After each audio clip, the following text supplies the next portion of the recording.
So let's study our requirement. Now, the other thing that kind of messes people up a little bit in this course is they don't exactly tell you what's going on.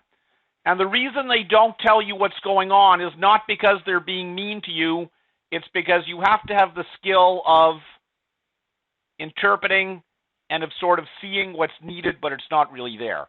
In fact, one of the qualifications we have as professional people is we have to have the judgment and discernment to understand what might be needed, but it's not really there. It's not explicitly specified. So, when doing system design, and I think this is why people sort of get a little bit confused and they think this is a hard course. It's not really, but maybe there's stuff about it which has not been presented to your attention as forcefully as it should be, so I'm going to try and do that now. When designing an IT system, or any kind of system really, there are going to be things which will be needed, but they're not specified in the problem. Why? Because it's your judgment to figure that out. There are things we have to make up by ourselves.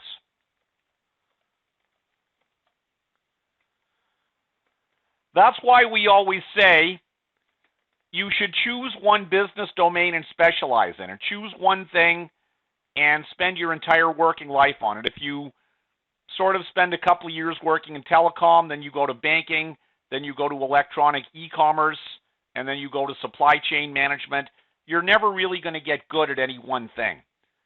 The reason why you can make this stuff up by yourself is because you've developed a deep industry domain knowledge and you have a good set of practices in your imagination as to how stuff works. So you should choose one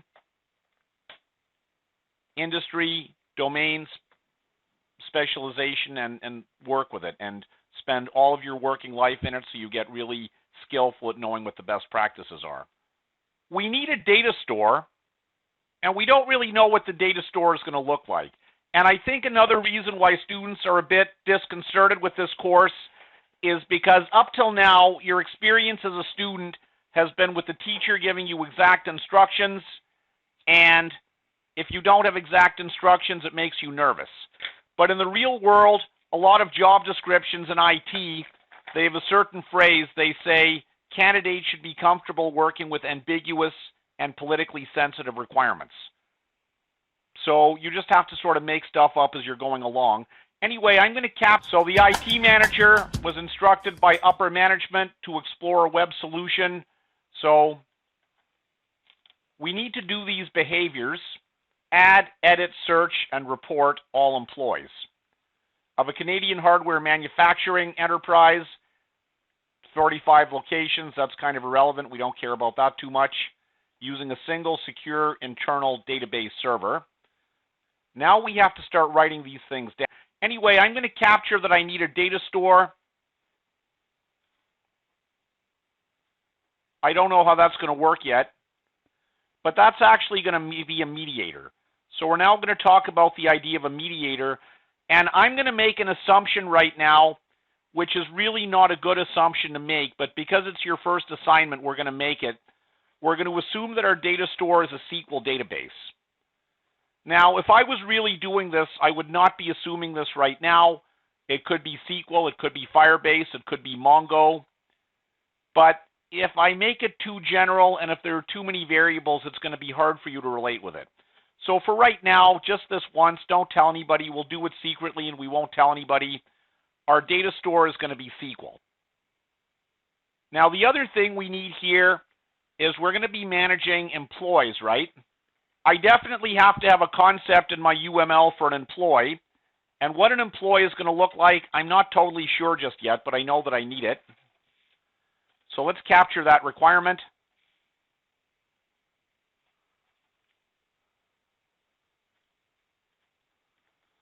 And whenever you have one thing, you might have more than one thing, because we have 40, what did they say? We have 30,000 employees or something. The exact number doesn't really matter. Actually, I don't think they specified. They just said we have 45 offices. Anyway, I need a collection group. So I need one employee, and I also need a list of employees. So this might be like a Java array list or something. But why I'm emphasizing this is often at the beginning you don't really realize that those are two different things. An employee is an abstract data type, and a list of employees is an abstract data type, but they're two separate objects. What else do I need? Well, I need something where I can park these behaviors. And here's another principle of UML design. Sometimes I have behaviors and I don't really know what to do with them. So I'm just going to note the fact, and I'll use another color to help my thinking clarify a little bit, but I know that I need to add, edit, search, report on employees. Now, should I put these methods in my employee Java object? Because right now this is UML, right? We're in design space right now. So we're doing UML, but we're also contemplating that we're going to deploy this in Java. Once again, we have a principle that says at design time, we should be agnostic of our implementation technology, but come on, you and I know it's going to be Java. It's not going to be Perl or something like that, so that's probably a safe assumption. I don't think anybody will get mad at us for that. So ultimately, these are going to become Java objects. Now, an employee probably has a name. Most employees I've ever met, they probably have a name. Yeah, here. So those are all of your stuff. And I'm not going to copy all of that out, but you are going to. When it's your time to do this, you're going to put all that stuff there. For right now, I'll just say name, SIN. That's probably enough to make this work. Social insurance number. Work details, right? We need to know their department number, their work status.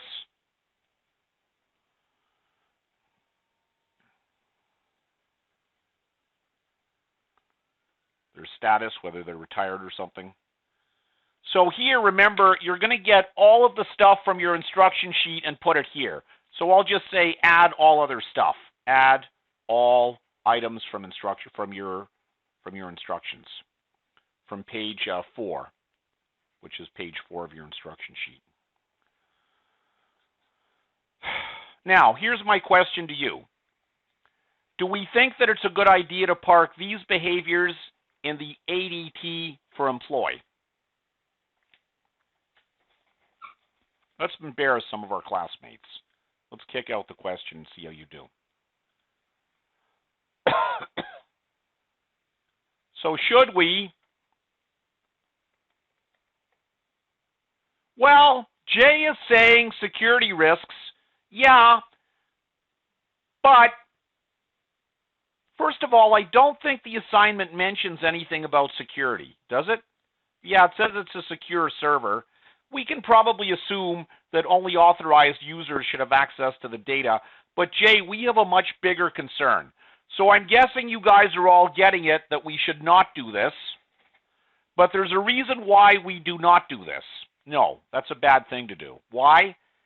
Because, and if you read my mind map, right, my Java mind map, which I also gave you as a PDF. If you lost the link or something, I'll send it out later. But we have a principle, and remember our equivalence principle. So this is something that's going to save your life. It saved my life. That's why I'm still alive and I'm still here. Equivalence principle.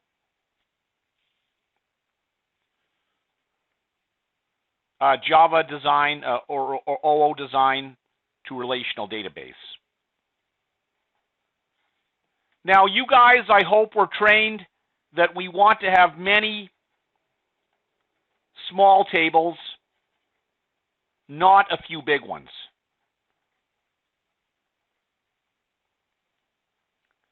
And similarly here in Java, now we have another principle over here, and our favorite saying we like to say over in Java land, we say we want many small objects, as small as possible. Why? Because we said we want them to be atomic. right? You and I, we both said that and we agreed with each other. Nobody argued with me when I said that, so I guess you agree with me. I said somewhere here that we want to have a small number of atomic objects. Where did I put atomic? But anyway, yeah, so we said we're going to review our requirement.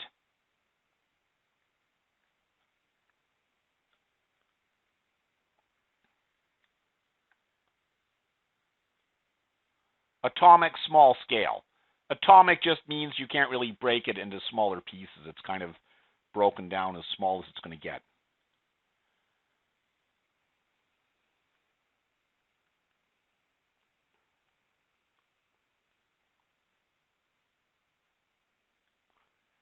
So we want many small objects, not a few big ones.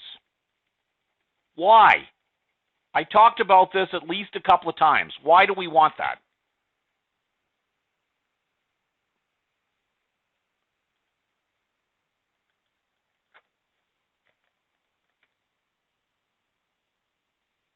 And it's true for relational database design. Yes, exactly. Avoids monolithic, but also remember we said that our overriding worry, our big concern, is we want to have high cohesion, low coupling. It's in your PowerPoint. I'm not going to review it right now because we need to get through this. But essentially the concept here is high cohesion means that one class or one database table does one job, and it does it really well. So the purpose of our employee ADT is to model the data of an employee. But add and edit and search, those are business processes. Those are not data of an employee. So you don't put them together because then you're violating high cohesion. And if you're violating high cohesion, then you're never, ever, ever going to achieve your other goal, which is low coupling. Right? So I know a lot of you, ladies and gentlemen, you're at the age where you might be looking to meet your special someone. You're dating somebody, you're getting to know them. And then you have to have a discussion about your character, right? Because you and your person, your life partner, have to have the same goals in life. So, gentlemen, when your lady sort of takes your hand and she looks at me and says, tell me about your values. Well, what do you think is important? What do you want in life? You're going to think thoughtfully and you're going to say, I want high cohesion and low coupling. Don't tell that. That would probably be a buzzkill. Don't say that in that situation. But in the job interview, when the employer asks, if they ask you about principles of good design, high cohesion, one class, everything, every method, every data attribute, one focus. And then we get the other goal, which is low coupling, which means it's easy to mix and match. You can write an object and I can write an object. And Mary over there can take both our objects and she can link them together through method calls because we've observed the object-oriented principle of encapsulation, which means we've made all of our variables private. We're exposing the services of our object are being exposed through well-defined APIs, which are method calls.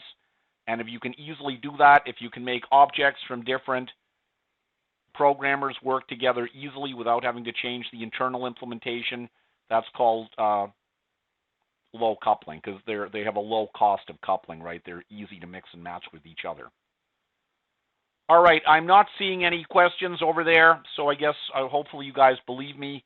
If you don't, well, we're only halfway through the course. We have more time to think on this. So let's get going now. So we're all agreeing with each other that we want an ADT for an employee, and here's our algorithms or our business rules. So we have to make another object to put those in, maybe even more than one object. Maybe, I don't know, we'll see how it goes. But remember what I told you, you have to do this kind of a work. Not everybody can do this work, by the way. Not everybody can be a system designer. Pretty much anybody can be a programmer. If you give them a set of instructions, you can teach them to write Java. but there is a special kind of creative imagination which you can cultivate and develop, and you just have a little bit of emotional comfort to make up stuff by yourself. Because some people are nervous and insecure, and unless somebody gives them an exact instruction, they're afraid to do something by themselves. But to be successful in any professional occupation, you have to have an internal feeling of confidence. You have to have a sense for that kind of work. So here, we're going to have to do something which nobody told us to do. We're going to have to make another object, and I'm going to call that my application object. Yeah, why not? It's as good a name as any, I guess. So here, because it's going to implement all of my core business rules. So I think it's the application. That's what I think. It's your project, right? If you want to do something different, experiment with it. So here, what we figured out so far, and those of you who have emailed me or you said in the chat comments you're having trouble getting started on the project, my answer is you just have to play with it. I cannot give you a magic pill, right? I can't give you like a little drink and say take a sip of this coffee and the knowledge will go into your brain, because it's just a skill, right? It's something you learn by doing. It's like if you ask a famous basketball player, how do you get the basketball to go in the hoop? They're going to think about it. They're going to say, I can't really explain it. I know the feeling of when I'm going to do it the right way, but I really can't put it into words because it's a feeling. So you have to cultivate feeling-based knowledge that comes out of experience. You just have to feel when the solution is right. So where I am right now,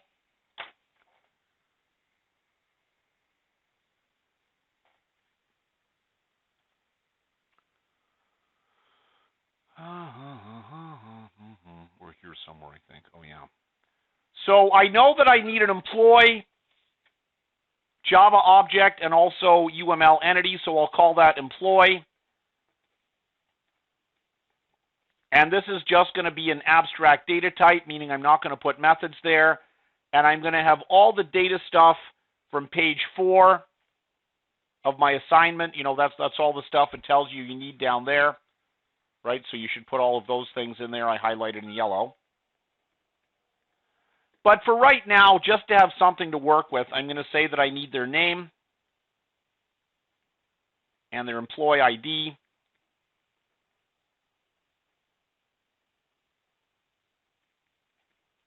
And their status, you know, retired or part-time or whatever. And that's probably enough to get me going. Now, employee ID is going to be very important because when I transact with my database, that's going to be the primary key. So I definitely want to have employee, I want to be sure that I'm modeling that. When I transfer from program space to data space, that's going to be a big one there. And you can put all their work details and so on. And now I also need an application object.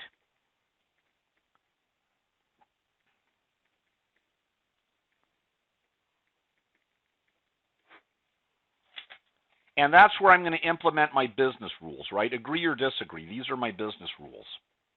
Well, if you disagree, you're wrong, because they are.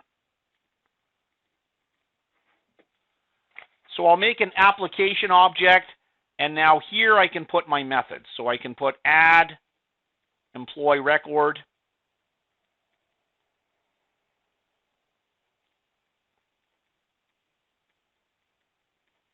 Now the good news is this is a paper-based assignment. You don't have to write the Java code to make this work. You just have to state your intentions. So in UML design space,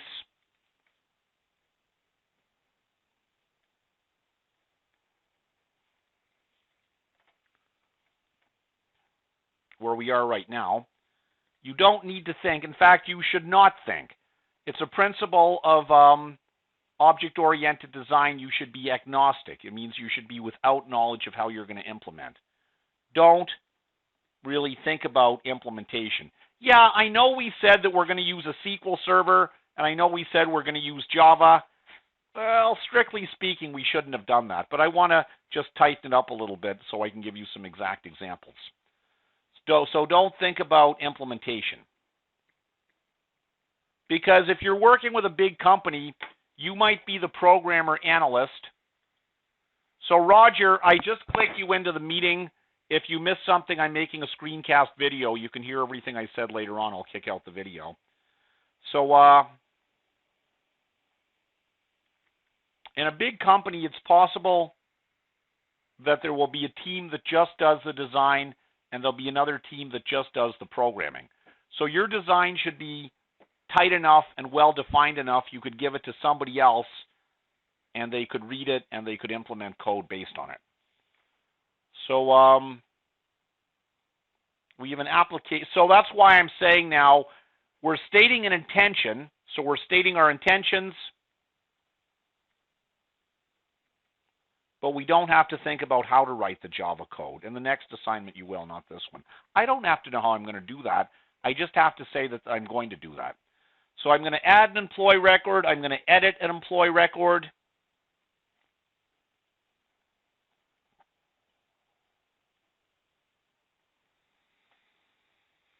I'm going to search.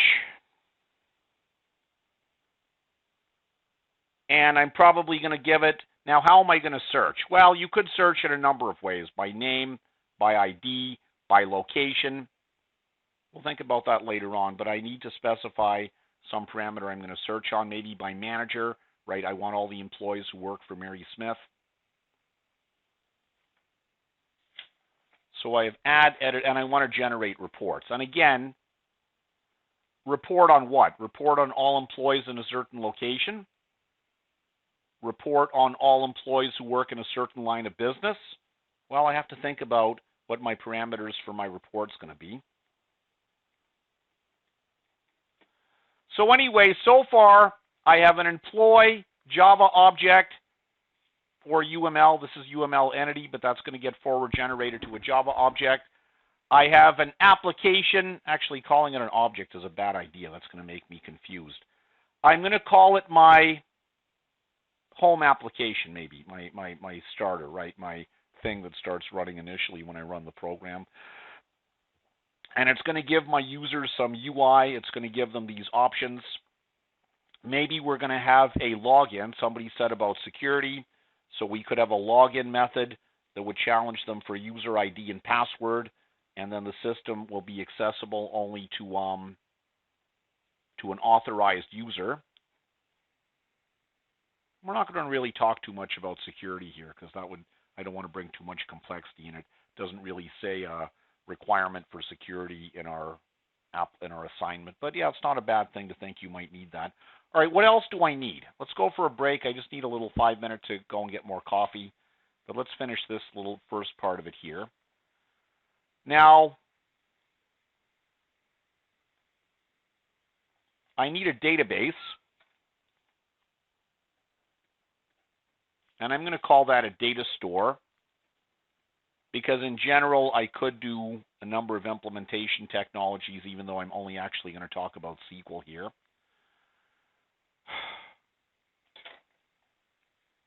So I have an employees object.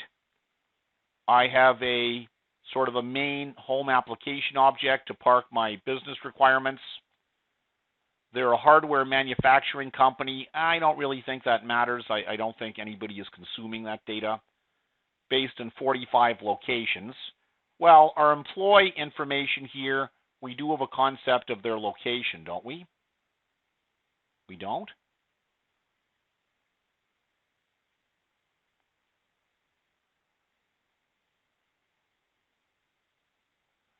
I suggest you add to this and add their location. Are they in Toronto, Winnipeg, Vancouver, or something? I don't know. I just get the feeling it would be useful. I think you should do that.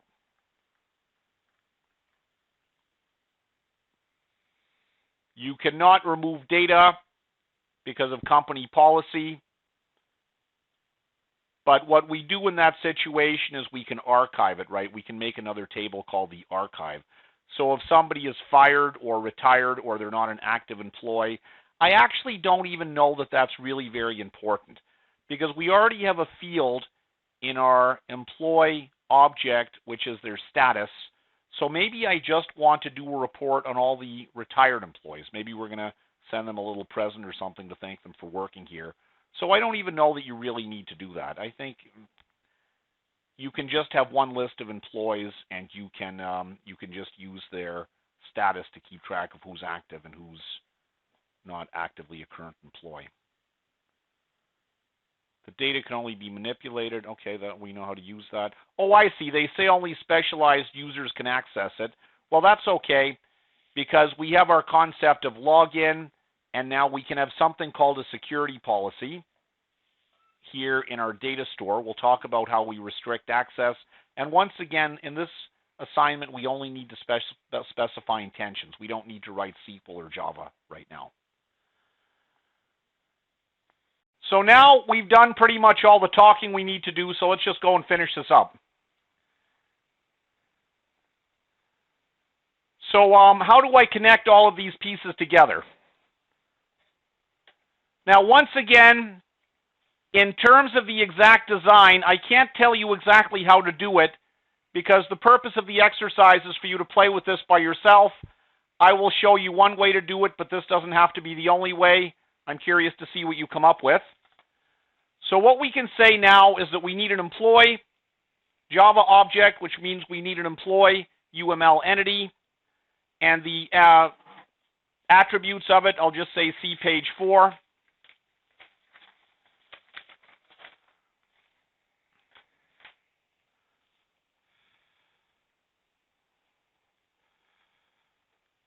And it's an ADT, so it doesn't have any behaviors or methods.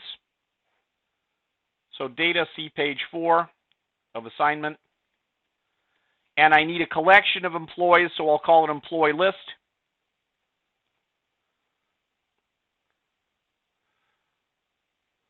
And what is employee list going to consist of? It is just going to consist of employees. So here in our UML, we're going to do something like this.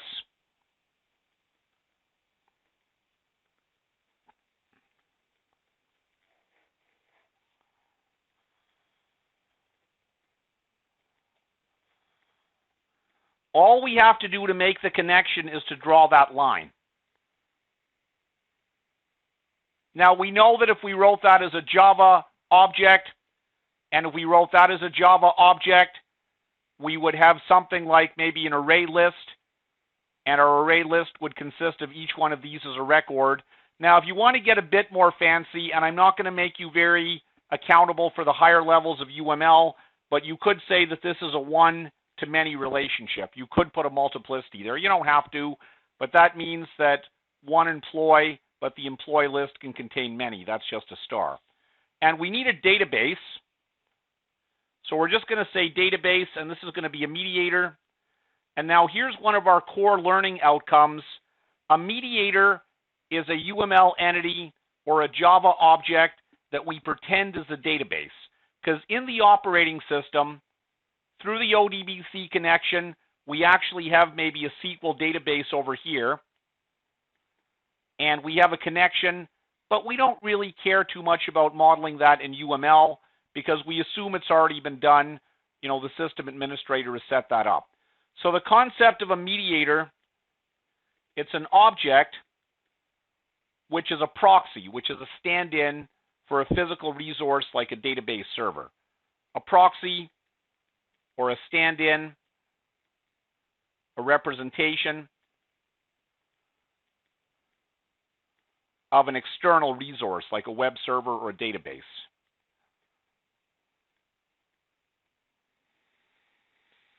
And that may seem pretty simple, but that's a very powerful concept because now we can model external things. We just say that it's a mediator. That's all we have to do. Now, how does our database connect to the employee? Well, for assignment 1, we're not going to be too fussy about that. But we could say, I'm just going to do it like this. I mean, if you wanted to have a separate connection of employee list to database, you could. The reason why I'm not going to do that is because my employee list is already going to contain a method for building up a list of employees, right? Let's just go a little bit more. We'll talk about this again when we're finished. We're going to try to make it more clear. But here in our database mediator, now we're going to have certain data attributes. So we could have a SQL statement. That could be one data. We could say send SQL. So a SQL statement would be data, and send SQL would be a method, and the return on that method would be a result set. So the return on this is a result set. I'll write it out to make it more neat in a minute. It's very hard to convey this online. If we were in the room together and I could draw on the whiteboard, it would be easier, but this is the best way I found it. We're just trying to make sure that we've captured all the things we need. So this is centric around employee. That's our core element. A list of employees is just a collection for an employee. And the other thing we need here is our application. It's our thing where we implement our business rules. So let's make a UML entity called main application.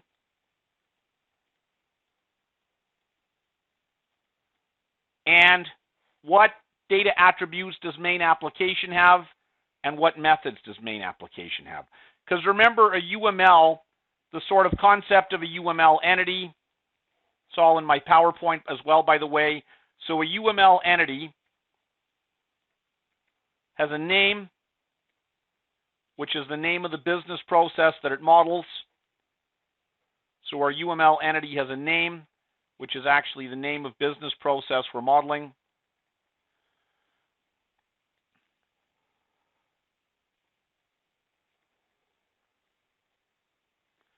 And it has data, and it has behaviors, intentions. In Java, those will become methods, but when we're in design phase, we consider them behaviors or intentions. They're statements of things we need to do.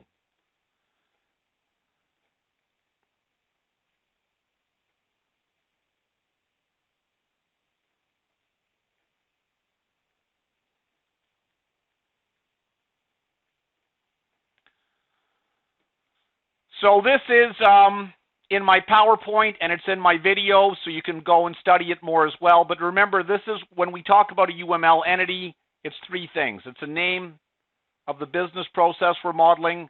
It is the data attributes that we have to contain in that UML entity, and it is the intentions or the behaviors that UML entity is going to do.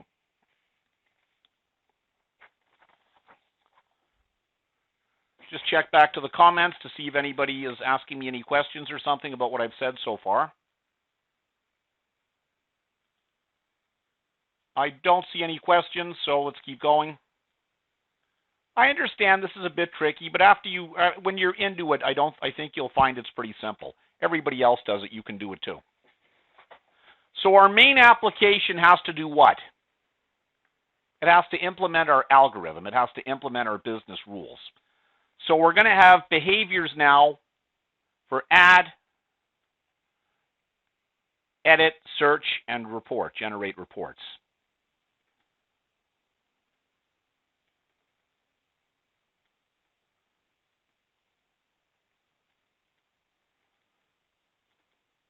And what data does the main application need to have? Well, it needs to have a connection to employee list, I think, right? It needs to have an employee list data attribute.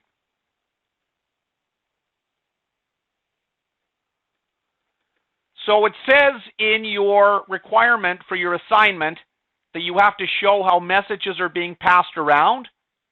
Well, there it is. Do I have a highlighter here somewhere? Where's my highlighter? Yeah, here they are.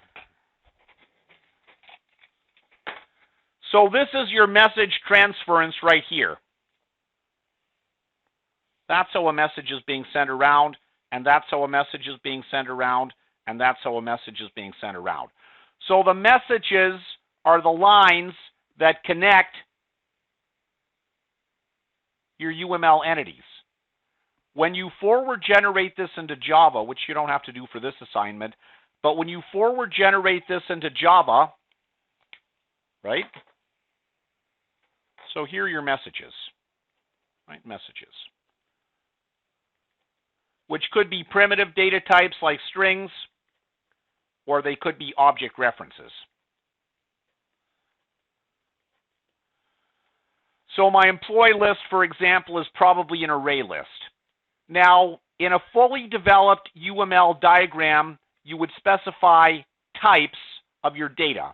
If you want to challenge yourself to do that, you can, but if you're not too sure what that means, it's not a requirement for this. You can deliver all the requirements of this assignment without doing it, but you could say, for example, that this is an array list. Could be something else, could be a stack or a queue.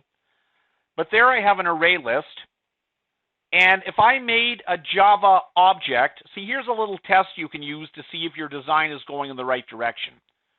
You say, if I made a Java object which had an array list called employee list, and I have methods for add, edit, search, and generate reports, would I then be able to deliver the requirements of my reporting system? And the answer is yes, I could. Yes, I could.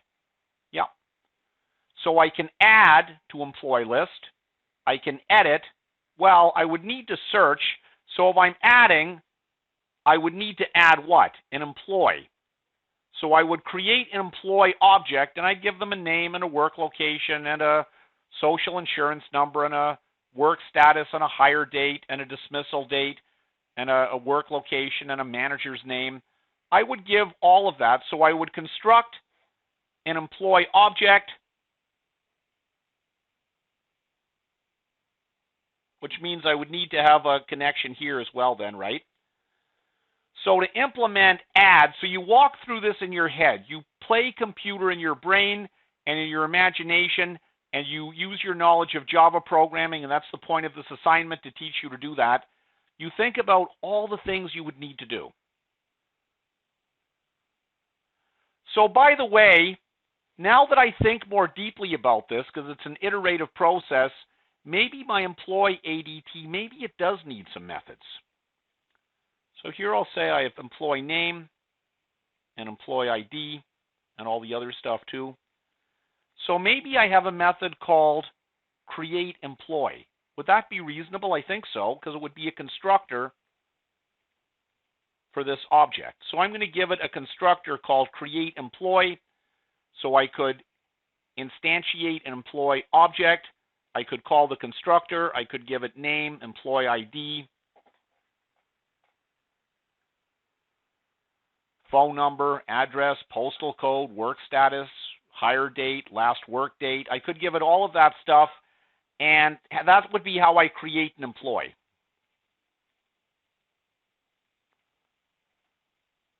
Now, how do I delete an employee?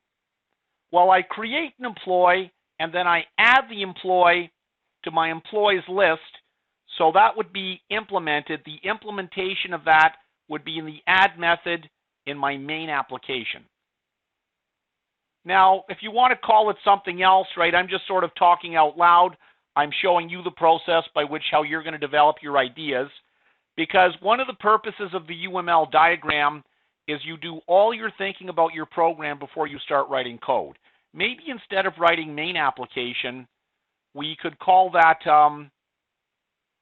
HR record, right? Because, I mean, it's a human resources record ultimately. So you could call it HR panel. You don't have to. I mean, name it whatever is meaningful to you. But the human resources department generally does this stuff. But one way or another, whatever you call it, you need an object in your Java application, and therefore you need a UML entity in your design which knows about all of the employees, and it has the ability to add an employee, which means you'd instantiate your employee class into an object. You'd call the constructor. You would pass it all the information. You would now get an employee object, and then you would add, right? So that's like maybe an array or something. So your add employee method would call this constructor. You'd probably have something in your POI, your point of interface terminal, your web page.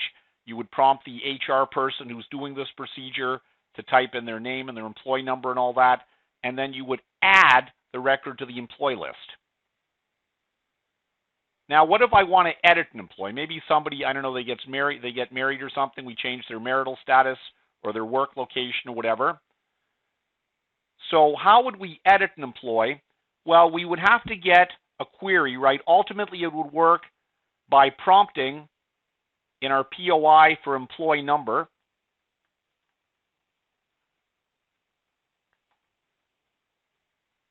and then we would get a handle in our Java code. We would pull that record out of the employee list, and then we would edit various fields. So that's how we would do an employee. You don't have to show me the Java code. You just have to be aware that's what you would do, because when you have an awareness of how it would work, then you can give me enough detail here to capture it. Similarly, search. How would you search? Well, you could search in many different ways, and you could even have documentation outside of your diagram. Like, how are you going to search? You could search for employees. You could return a list of all employees in a certain city, working at a certain address, right? Maybe they got hired in a certain month or something. They work for a certain manager. They work in a certain location. So your search method would walk over your employee list array, and you know how to do searching, right? You could iterate over it, and then you could check, for example, the location field of each record. Are you in Winnipeg? Yes. Okay, then put it in the return result set. And finally, generate report. Well, generate report based on what?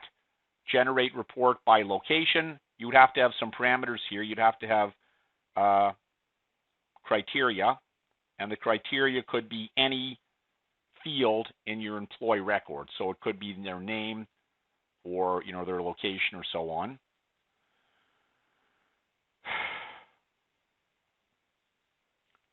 And every time you do an add or an edit, you're persisting that to your data store. Search, no. Search would just be returned to your point. Oh, by the way, that's another thing we haven't talked about yet. We would need a user interface, so we have to model that, but our diagram's getting kind of messy here. Actually, I have some wider format paper. Hang on. But I think you're understanding, and I think you're agreeing with me, that if I were to be doing this on Visio or something, I think it would make it too confusing, in my opinion. Because right now, I'm just purely thinking about what I want, and I'm not thinking about how to get the right kind of an arrow in Visio or something. That's why I think it's more intuitive, or it lets your creative imagination go more if you're just doing it on a regular blank piece of paper. So let's try this again now. There needs to be at least one scene. What happened? I don't know what that means. Or maybe I try to delete something. Are we all still here? Oh, I have a chat comment coming in. I was thinking of a connection string myself. Yeah. So your database, very good, Jay. So let's carry on now. We have about another 10 minutes or so, so let's wrap this up. But I think now I've conveyed enough of a sense of it. You can basically go and start doing your stuff here. Let's draw a new diagram. And we need a data store.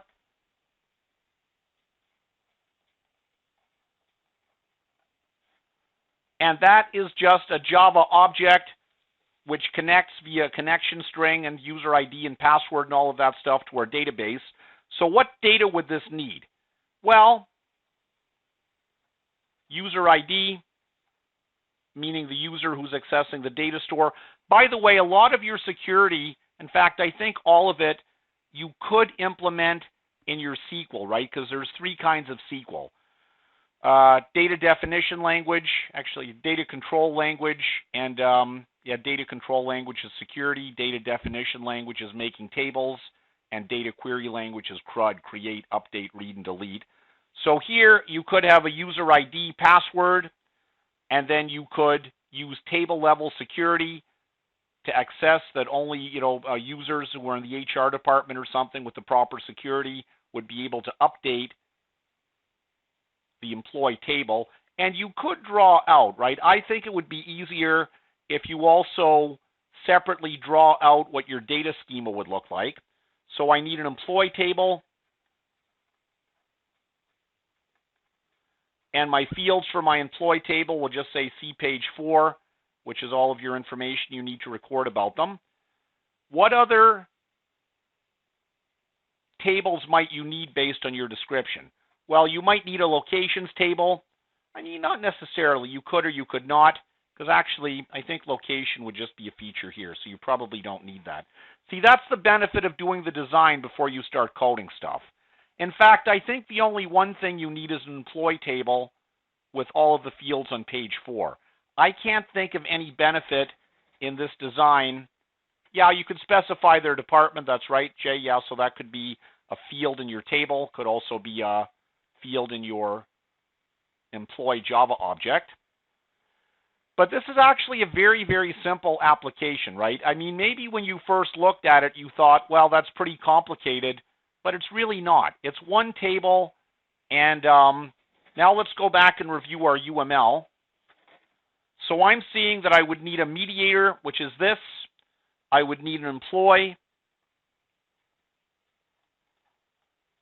which would have all of my page 4 fields, and it would need a constructor. So the method would just be a constructor, which Java gives you anyway, to construct an employee object.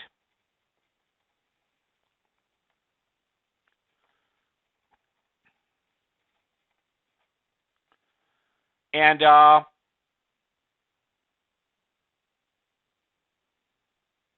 you need an employee list. You need a collection object. And pretty much your employee list now is going to contain one data field, which is going to be, well, it's going to be called employee list. I mean, yeah, it's going to be the same name, I think, would be reasonable. And that could be an array list data type. Now, what methods would you put in employee list? Well, you could add an employee object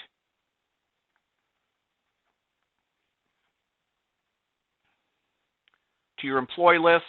We don't delete because policy says we can't delete. We could edit.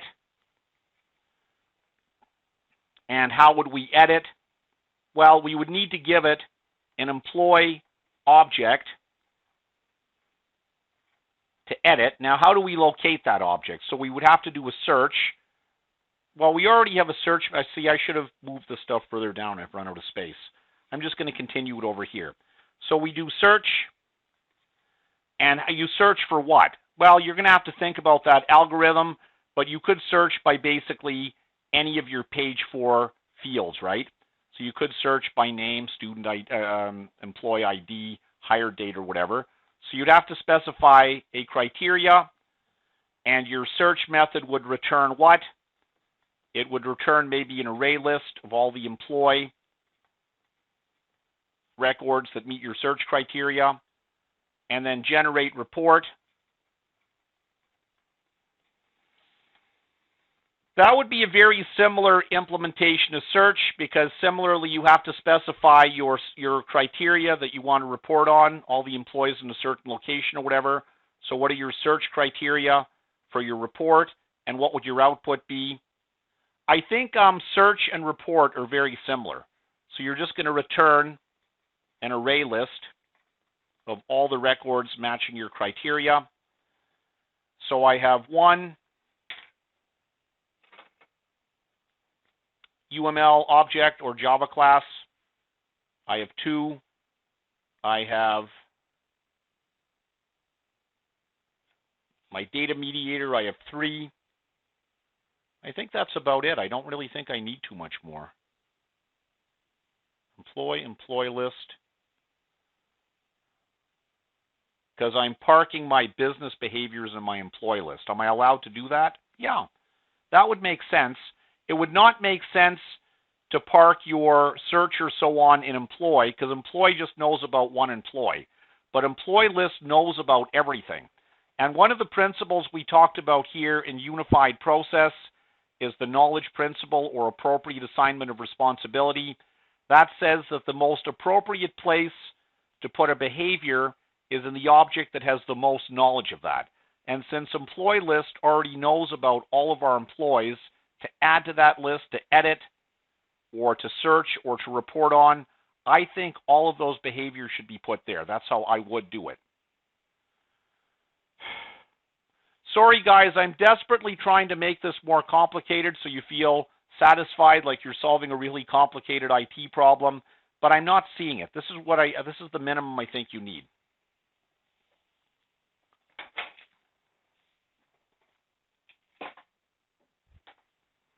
I think sometimes students get confused because they try to make it more complicated than it really is.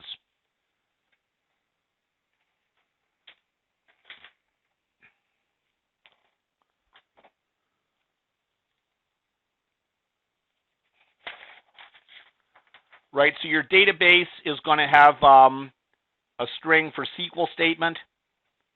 Where's the SQL statement going to come from? Well, the method, which is doing the business rule, right? So if I'm adding an employee, maybe I could call within that method implementation. I would create an instance of my Datastore object. I would assemble a SQL statement because I already know all the information, right? I would walk over my employee object. I would get their name and employee number and date of hire and so on. I'd assemble a SQL statement. I would set this field, and then so those are data attributes, and then my method would be add, edit, or retrieve. I think I just need 3 SQL behaviors there. So my data store could add an employee record to the table.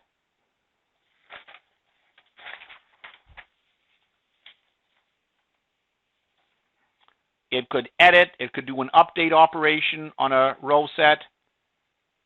It could just do a select. It could do a retrieve. I think that's all we need. So the data store owns all of the interactions with your database, which is really just one table, as far as I can see. Maybe you'll come up with a better way. I will be interested to see it, but I think this doesn't, I can't think of anything else that we haven't covered. So we have an employee list, which is our main worker application, right? That's what's implementing our business rules. And we have a data store. I think we only need 3 UML entities, which translates as 3 Java objects. You don't need to write the Java. You could if you want, but it's not in this assignment. And I think that would be a complete implementation.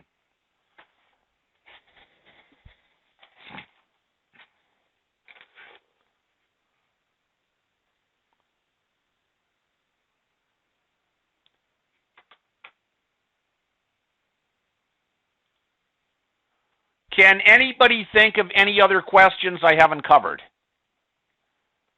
Now, you're free to always go and put them right. We have a Slack team room for this course. You can email me, and if I get a couple of people requesting it, I will set up a Zoom call on Friday evening. I mean, I'll leave it for you to ask for it, because if nobody wants it, I don't really want to tie up my Friday evening. But if you need the help, I'm happy to do that for you. I think we're pretty much done. I think now I'm going to close this